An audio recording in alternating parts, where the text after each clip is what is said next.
sidaad u jeedo waxaan gacanta ku hayaa iPhone Air oo ah iPhone-ka ugu caataysan ee ebid ay Apple soo saartay. Telefoonkan faahfaahintiisa hore ayaan kugu soo sheegay oo muuqaal hore ayaan ka sameeyey. Haddii aad faahfaahintiisa oo dhammaystiran u baahan tahay, fadlan muuqaalkan dib u laabo oo soo daawo. Dabcan telefoonkan ama iPhone-kan oo aan ka helay Sanguni Electronics oo aan hadda ku suganahay ayaan rabaa inaan kartoonka ka furo oo aan ku tusiyo sida uu eg yahay, sida uu khafiif u yahay, sida uu caato u yahay oo uu diet ugu jiro. Haddii aadan iscaatay sida telefoonkan oo kale.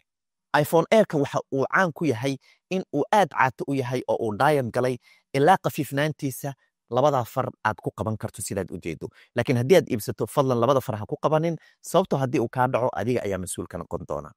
Telefoonkan waxa uu leeyahay sidaad u jeedo hal kaamirad, laakiin halkiisan kaamirad aad ay u tayo fiican tahay oo muuqaal iyo sawir aan ku qaaday waan ku tusin doonaa.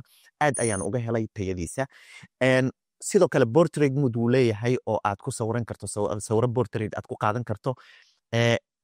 Kaamiradan dambe waa 48 megapixel halka midda hore ay 18 megapixel tahay. Sidoodana labada dhinacba waxaad ku qaadan kartaa ama aad ku duubi kartaa muuqaal 4K ah 60 frame per second. Dabcan sidoo kale shaashadiisu waa shaashad nadiif ah oo aad dareemi karto in shaashadaha iPhone-nada kale uusan waxba dhaamin. Sidoo kale waxaan ka helay naqshadiisa sida ay u samaysan tahay. Halkan dahaarkiisa waxaa ku dahaaran sidaad u jeedo midab yar ama midab yar oo qalin ah oo aad u ifaya ama nuuraya. Waxyaabaha kale ee aan ka helay waxaa ka mid ah inuu ku imaanayo ama uu ku imaaday iOS-kii ugu dambeeyey oo ah iOS 26. iPhone Air-kan waxyaabaha uu ku fiican yahay waxaa ka mid ah RAM-kiisu waa uu weyn yahay oo 12 GB oo RAM ayuu wataa. midda kale telefoonkan 256 GB ayuu ka bilowdaa 512 GB waa uu leeyahay.